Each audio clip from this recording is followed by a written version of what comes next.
I am Jeannie Jolly Certain, and today is October 22nd of 2021, and we are at the Euharlee History Museum to interview Brent Nelson, who is here representing the Euharlee Farmers Club, for us to tell a little bit about its history and what it has meant to this group in the county of Bartow. Okay, thank you. I've been a member since June of 2005, and I've enjoyed my time in the club. And my grandfather was a member of the club, and it's just been a great experience. Tell us why the club was organized in the first place. It was a congressional act in 1883 to try to get farmers to come together to learn what they're doing that works. So clubs were formed all over the place. There was two I know of here in Bartow County, which was Euharlee Farmers Club and the Stilesboro Farmers Club. And when the club first started, each member was assigned a project, and they had to report on that project along through the year. And we've changed a good bit. We don't have little projects that we do to try to improve. We just kind of talk amongst ourselves what works and what doesn't.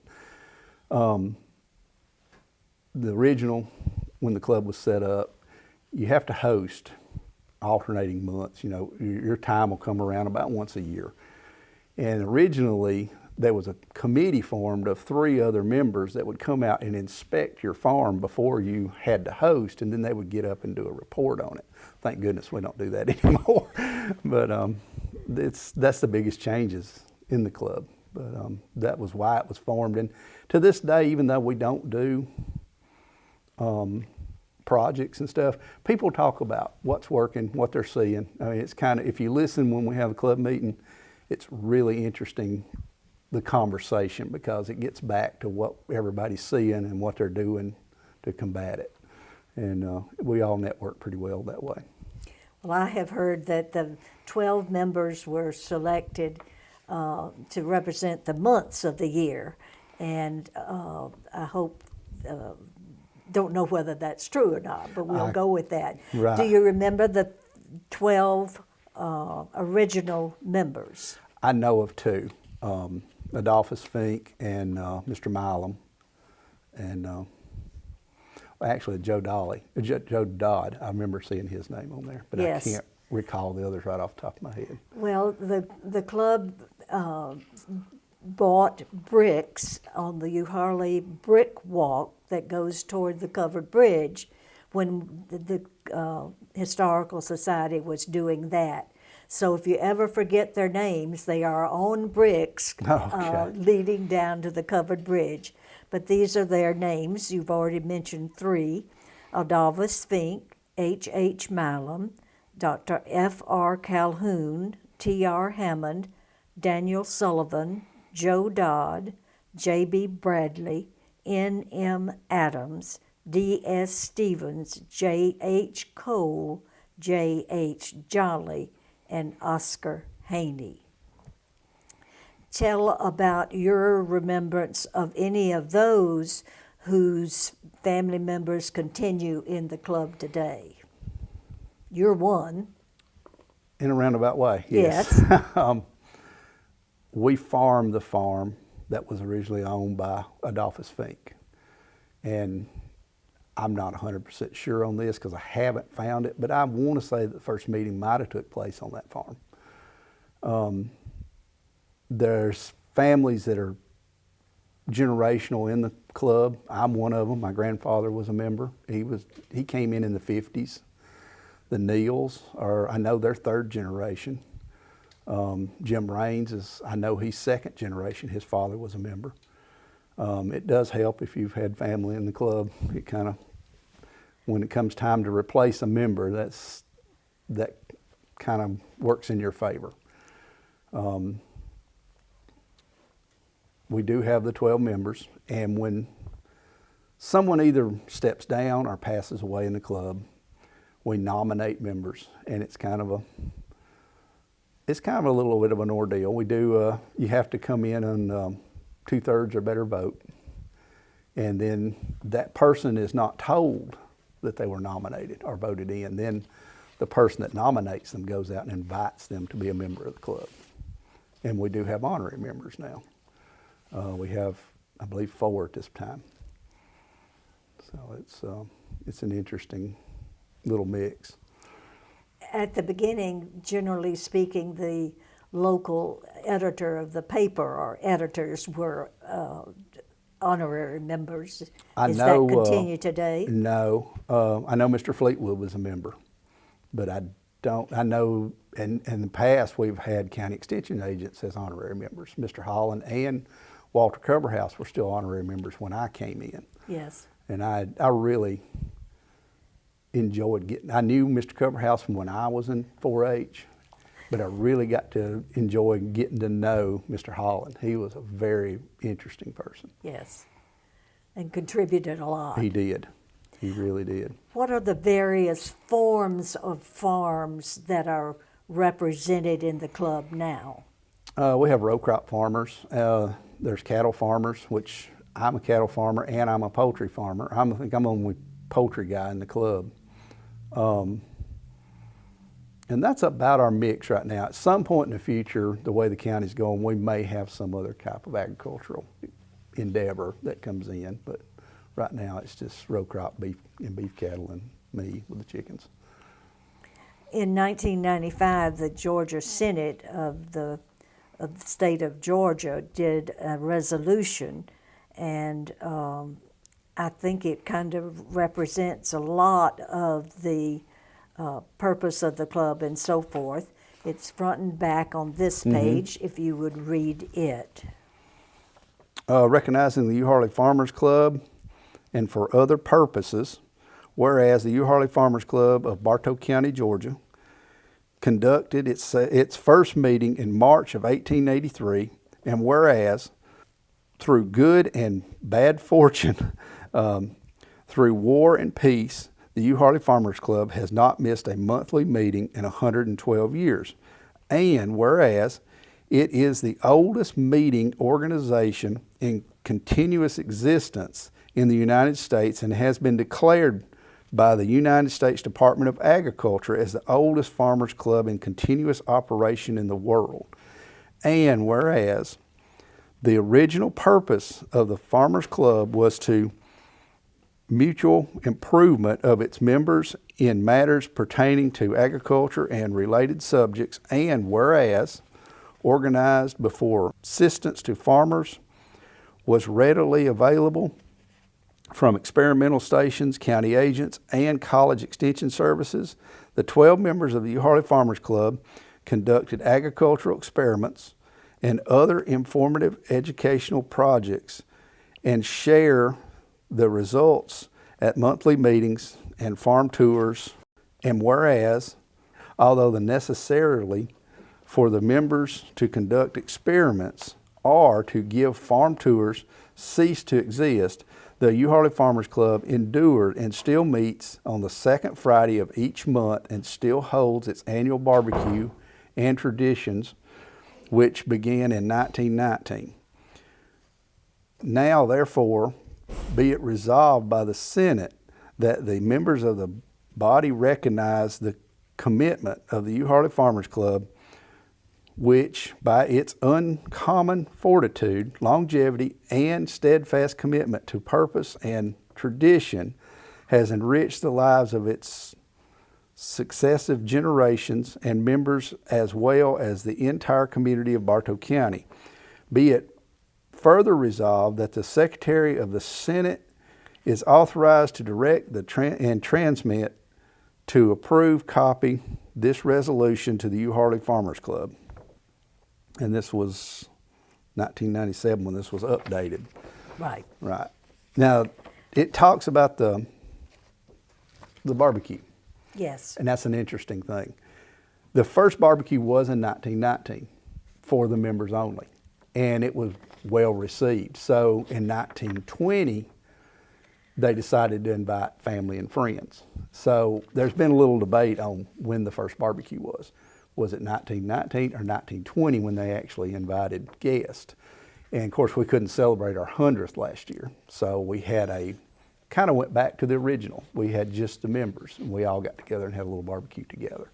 And what else did you do that day? We went around to the women's shelter,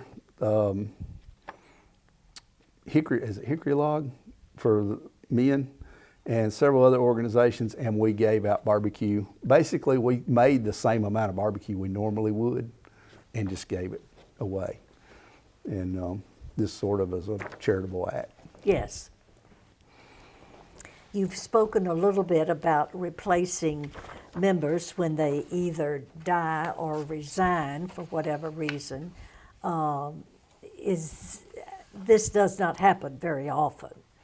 No, we don't replace a lot of members. Once you're in, very few say, I don't want to be part of this. It's kind of like a brotherhood. We all kind of enjoy it. We enjoy the camaraderie once you're in. We've had a few people that get to a certain age and they say, you know, I want to step aside and let somebody else. But most of them just want to step down to be an honorary member. And that's fully voluntary. You can stay a farmer member as long as you want once you're in. And like I said, there's at least 2 I know that have stepped down that just wanted to make room for somebody else. Yes. And both of those are still active farmers. So, you know, it just kind of what your personal view is. Now, once you step down, you lose your voting rights. Only the farmer members can vote on new members or changes in the organization. And that's the only thing you give up. You still have to host. You have a copy of the bylaws. Do you remember any significant things from? There's a couple things at the beginning. I touched on it earlier about you had to have the projects. And then there was the committee that came out and inspected the farm.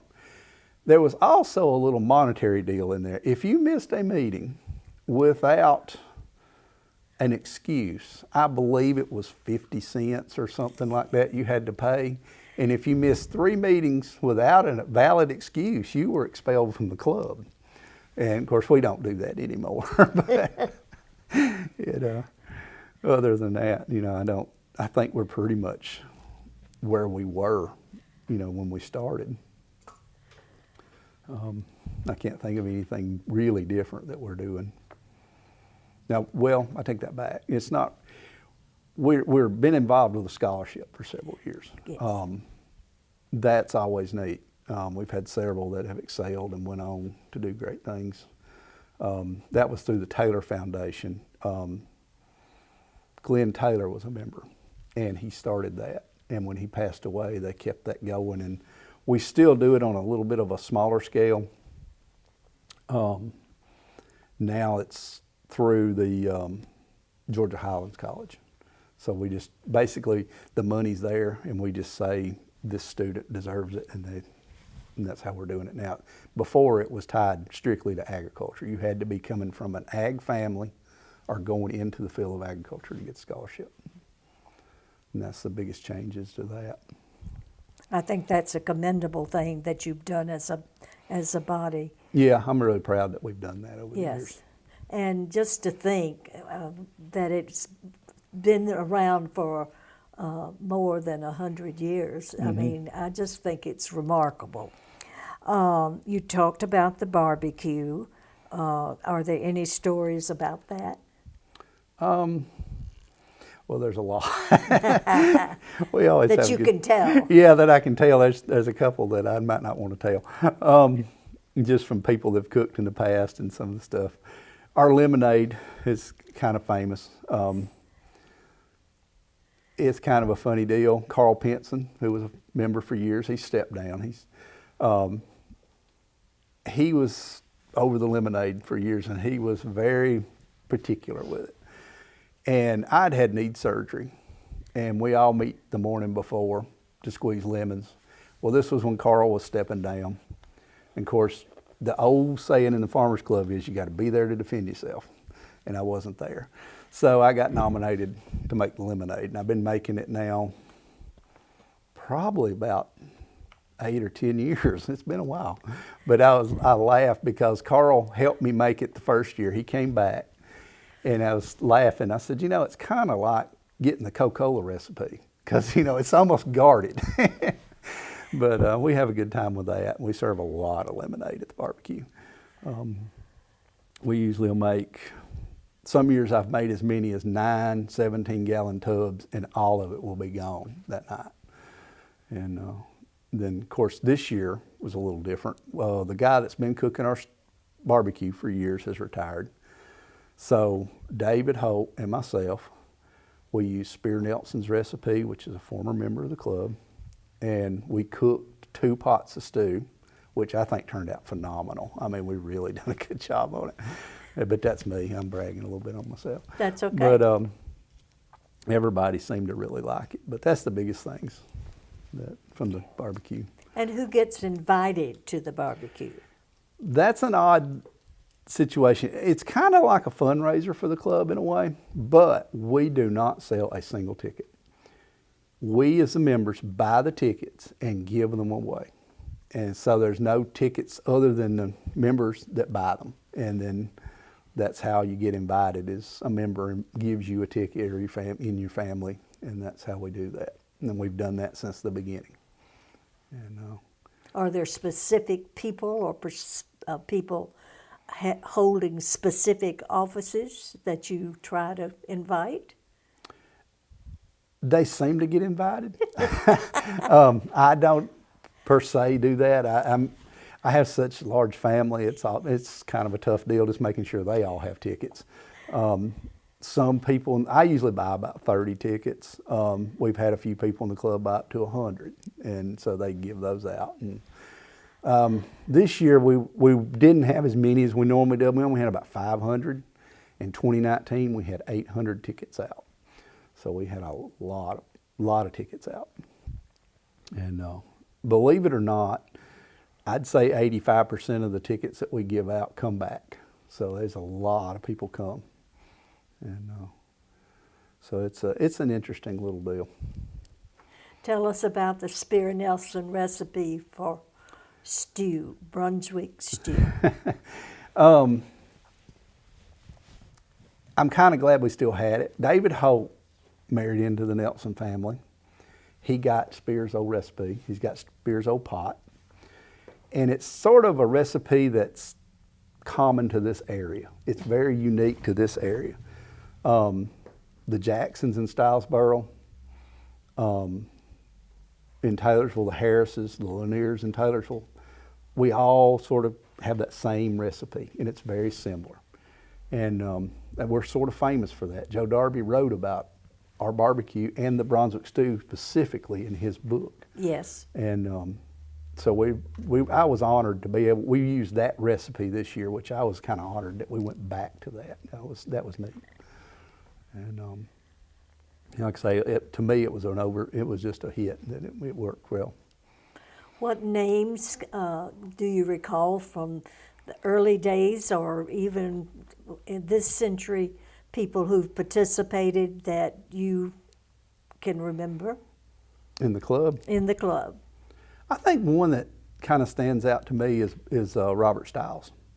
Because Robert Stiles, he was the driving force behind Farm Bureau in Georgia. He's one of the ones that got that started. Correct. And I think that's kind of neat that he's tied to the club. He was a former member. And I was trying to think, we've had so many people, I don't want to leave anybody out, that in their own way are just unique people. Yes. That, we had a former member that retired from the club a few years ago. I just think the world of is Chuck Garrison. And then I like everybody in the club. That is one thing that's really neat. It's almost a brotherhood. If I need something, I feel like I could call any of them, and I know they could call me, and we would be there for each other. And that's kind of a neat thing in this day and age. Unique. It is. And Mr. Stiles owned the property called Malbone, and I think the barbecue was there for many years. It was. There's an article from the 50s. I don't know exactly what year, that was in the Saturday Evening Post that chronicled that barbecue at Malbone. And that's an interesting article if you ever get a chance to read that. Tell about Mr. Nelson going to Chicago. Do you remember that story? No, I don't remember that story. He was invited to come up to Chicago and cook his stew, and it was covered in a national paper. So that's a great story. I know Mr. Jackson, he wasn't a member of the club. He was invited to New York to cook stew, and they kept trying to sample out of his pot, and he'd run them off with a water hose and told them to stay out of his pot. So there's some interesting stories out there. Do you have memorabilia that you brought today that is of interest? I've got some pictures of Spear Nelson from 1932 when they cooked the barbecue then. I've got some stuff on a flash drive where article was done on the Farmers Club around their 100th year anniversary by Gold Kiss, which used to be a farm co-op in Georgia. Well, I've got a little article that was done on us in the Farmers Bulletin, but that's really about all I've got. There's a lot more out there. I don't have that much with me, but. Well, I know personally that some of the records of the club got burned in a house fire of one of the members who had a lot of the records in the 1920s, and that was sad. Do you know anything about the use of various products that might have started with the club? No.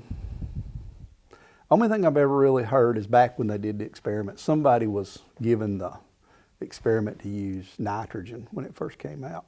Okay. And apparently he didn't have to wait long. Everybody jumped on board with that. So that was about the biggest thing I know of. Okay. Do you feel privileged to be a part of this club? I do. I really do. I wanted to be a member long before I was asked. And I've always taken it as a privilege to be a part of this because of the history. I feel like I'm carrying on my grandfather's tradition.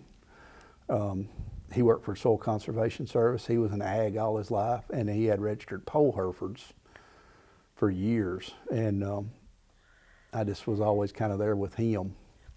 And I'm thankful that I could take that farm and continue to make a living with it.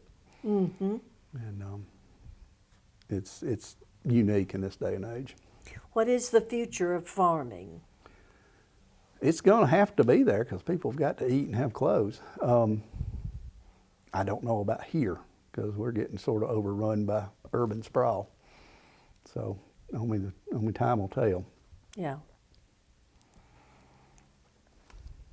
I have the opinion that the men who were part of this club were made contributions to their communities, to their churches, to agricultural advancement. Can you think of another example like that? Not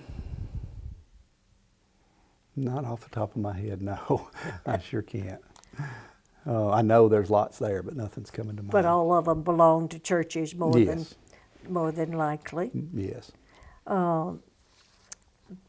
Bob Otmoody is a name that is connected with the barbecue. His grandson Jim has done a report on that in his book on barbecue. He was at the 2019 barbecue. Yes, he was. And he took some pictures and stuff from what I understand. Yeah. Today, the members of the club are the current farmer members, as you refer to them, and you want to read out a list of those? Sure. Don Jackson, Steve Southern, Ricky Cole, Tom Smith, Jim Raines, Lee Sutton, Ricky Woods, Darrell Kay, David Holt, myself, Brent Nelson, Lee Neal, and Robbie Simmons. We are the 12 farmer members, and we do have honorary members.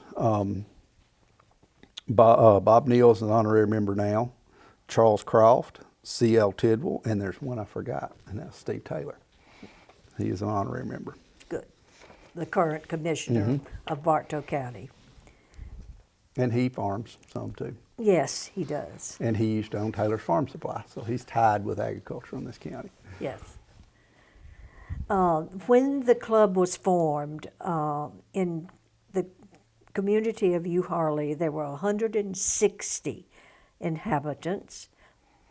The club was formed and produced annually in this county was 1,000 bales of cotton. How has that changed That has in changed numbers? dramatically. Not all of it is produced here in Bartow County, but it's gin over at the Tri-County Gin. And I have heard David say that some years they've done between 9,000 and 10,000 bales of cotton a year over there. So the production on cotton is way on up. And even corn production back in the 50s, I think somewhere around 75 to 100 bushel an acre, I think was on par. Most people are hitting 200 now. So it has changed a lot because now you've got to do more on less acres. So you've got to push it. When they cut a cornfield today, what is the process after that? It depends on the farmer, what they want to do. A lot of them will just go in with a cutting hair or mower and chop the stalks down and then plow it in and let it rot down because you want that biomass in there. Some use what they call a ripper stripper, and it's set up. It's really neat the way that works. They use their GPS and they go in and you plow strips in it, and it plows it down about 18 inches. And then next year, by using your GPS, your planter's set up on that same row. So it'll put it right back in that row you plowed. So you're not disturbing everything but just where the root base is going to be.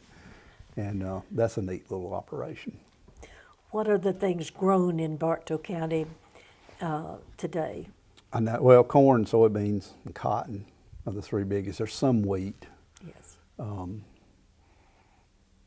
That's the biggest row crop things that I know of. And of course, Bartow County has a lot of poultry, and they have a lot of cattle still. And that's our biggest crops right there. Do you know why this community grew in the years after the Civil War? Not particularly, no. A lot of the people came from South Carolina. Why do you think they did that? Well, my family came from South Carolina. They came from Lawrence, South Carolina. And I don't know if they were just looking for fertile land. They came here, my great-great-grandfather came here about late 1840s, early 1850s. I don't know exactly for sure, but I know he was here by the mid-1850s. Him and two of his first cousins. There were three of them, so they all came, and that's where the Nelson families all evolved from those three first cousins. But why they came here, I don't rightly know. But it's a good place to be. What I've heard is that the land was more fertile here. Right. And they came, a lot of them came, like you said, with families. So they settled here and made their life here. We're in a building that was formerly part of the Euharlee Presbyterian Church, is now the Euharlee History Museum, and it has a lot of the things in the background behind us are some tools that were used in the old days. Have you ever heard that the members traveled to Chicago and brought cattle back on the train and let them out at the train station in Cartersville? No, I didn't know about that. And that was a Euharlee Farmers Club member, and they thought that was a good thing to do. And there's a picture from the old days in the 1920s where the herd was let out in the downtown Cartersville. Adolphus Fink, that you made reference to in your family, was shortened to Dolph in the succeeding generations, and I never knew that. I thought it was always interesting. So Nick Adams was one of the first members, and he had a farm on Euharlee Road, and I grew up knowing it as the Nick Adams field. What has he planted this year? So it changed. They did do some rotation of crops. I find it funny when you're talking about that. I guess because I grew up around my grandparents, and it's bad. I go by a farm somewhere, and I still call it by who had it probably in the 50s, 60s, because that's what they referred to it as. Yes. And that's still what I refer to it as. And it's funny because you talk to a lot of the farmer members or in the club, and you'll say, oh, this so-and-so farm, and they know exactly where you're talking about. And it's just kind of interesting That the name has stuck, Yeah. even though the ownership might have changed. Right, it's changed. And that's just kind of an odd little thing. Do you have a son that you hope someday? No, we don't have any children. Okay. So that does not continue in your line, Probably not. but a cousin or something might. Nephews and nieces, maybe. Yes, yes. Do you really think that this club has contributed to the advancement of agriculture? Yes, I think so. Maybe not formally, but a lot of the stuff that, like I say, we talk about, people Yes. go back and use on their farm. You know, it's almost a networking kind of thing. We all kind of discuss what we're seeing, and that's very important. Because if you don't get that input, Yes. and that's always neat. Everybody's open with what they see and what they're doing. And if you ask them, they're willing to answer. They don't try to hide it or anything. So that's unusual. Yes. And I'm just proud to be a part of that. I think you should be. I'm trying to think of other things that will kind of round out the presentation of what the Euharlee Farmers Club represents. I know that I've always respected the fact that it existed. I think it's neat that we all want to keep it going. Everybody tries to be there, but you get tied up this day and age. Seems like we're going harder than we were before. It's hard to stop sometimes and make a meeting. But there's one thing that we do without fail, and we write up those minutes. We've got those minutes from every meeting, and that is special. We have a gun cabinet, and it's got all the old meetings in it, and there are old minutes in it. So that's a neat thing to have. And I don't think anybody wants to let it die out. So And I'm sure that's why it hasn't. right, Like so many other farmers clubs throughout the country, right. was that dedication to it. I know we've met with the Cedar Valley Club, and they don't write minutes, but they get together, and they may not get together every month, but they still meet, which is neat. Mm-hmm. And sometimes we have joint meetings. We've invited them to a few of our meetings, and they've invited us down to theirs. So that's always kind of neat that we can. And that's in Polk That's County? in Polk County, yes. Nearby. Is there anything you would like to see your club pursue in the future? I don't know. We talk about that a lot. Okay. What we can do to help the club, help agriculture, help us, as farmers. And we've batted around some ideas here and there, but as of right now, we're sort of in our place. Something may come up in the future that we may want to try to, chase down or something. But right now, it's kind of where we're at with the scholarship, doing the barbecue, and then we keep the monthly meetings going. And every once in a while, we'll do a trip. We'll go to the Sunbelt Ag Expo. We've done that a time or two, and we went to the ag show they had in Atlanta one year. So if it's something kind of doable, we try to do it. I know that there was a time when Martha Berry, the founder of Berry College, hosted the club. Please tell us about that. I know she hosted the club, and it actually met in town from what I saw and read a little bit about.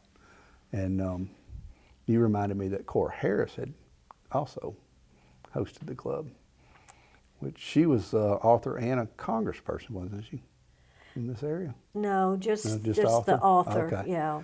Well, Martha Berry's my grandfather went to Berry College while Martha Berry was still there, and worked his way through and ran the hog farm over there for a while before he went to USDA. So that college was a work your way through primarily when it began, and that's significant that he stayed there after graduating Right. and still was involved with the hog farm, as you said. Well, Brent Nelson, I am just delighted that we've had this time to highlight the history of the Euharlee Farmers Club. It's always been, in most everybody in this community, something to honor and be proud of and be a part of it. So we thank you and for giving us your time. Thank you. We're wrapping it up and hoping that it is of help to people doing research.